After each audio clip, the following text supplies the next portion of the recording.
அனைவருக்கும் வணக்கம்.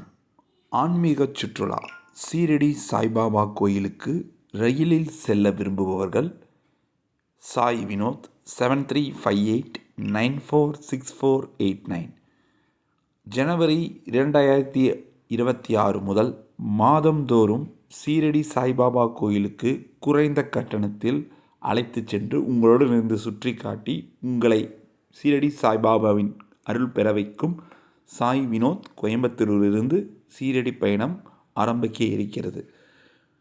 சீரடி சுபயாத்ராவிற்கு உங்களுடைய டிக்கெட்டை புக் செய்வதற்கான நேரம் தொடங்கிவிட்டது. நீங்கள் எந்த மாதம் வேணால் 2026 சீரடிக்கு போகலாம். அதுக்கு போகிறதுக்கு புக்கிங் ஓப்பன் செய்யப்பட்டிருக்கு. அதாவது 2026க்கான சீரடிக்கு ரயில்வேயில் செல்வதற்கான புக்கிங் ஓப்பன் செய்யப்பட்டிருக்கு. உங்கள் புக்கிங்கை பண்ணுறதுக்கு கமலா சீரடி சுபயாத்ரா 7358946489 7358946489 இந்த நம்பருக்கு கால் பண்ணி இங்கே 2026 எந்த மாதத்துக்கு சீரடி போகணுமோ டிக்கெட் புக் பண்ணிக்கலாம்.